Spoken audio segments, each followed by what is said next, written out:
garsų atsilieka. Wow, nepalik manęs, bralau. Šaukukas net košmaruose, dienomis, savaitėmis praeidavo iš eilės ir mėnesis, o tu perdavai išsikvėptis.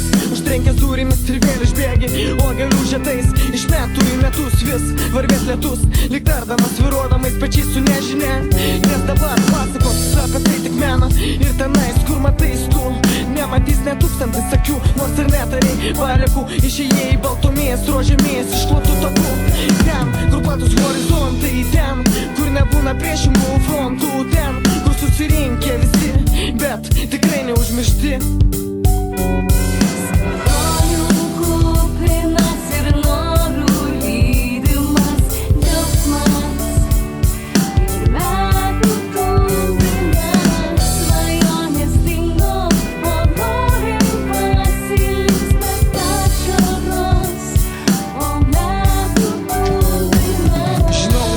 Įsivaizduodavo niekas, kad taip greit išvysim šitą dieną, o tiek ir trūko. Jo regiai gimta į kiemą, važiuodamas namo 14 vieškeliu, broliukas iš paskos pro ašaras palieka dviratuką.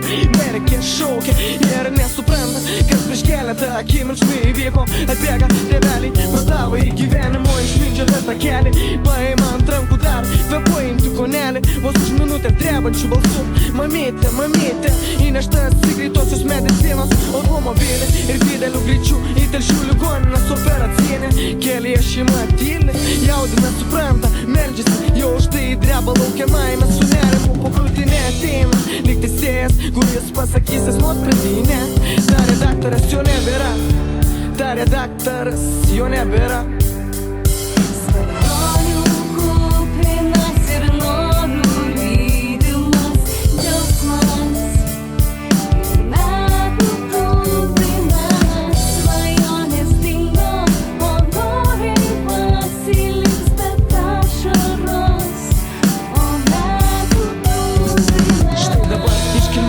Laidotuvių maršas, pusbrolių mintis, vairuotojų vyruoja tik kerštas. Kodėl būtent tai buvo lemta? Laidotuvių namuose mama nešneka, nei verkia, turbūt nei vienam aplinkiniui niekada širdį taip netrenkia, kai galvoje vis girdisi ištarti paskutiniai sūnaus žodeliai prie nedidelio karstelio sudėtos gėlės tik baltai žiedeliais. Ir matos jau trumpas kapinaičių kelias, važiuojant pirmam automobilį kuo arčiau. Visiems darosi sunkiau, žino, kad užkast tekstuoj.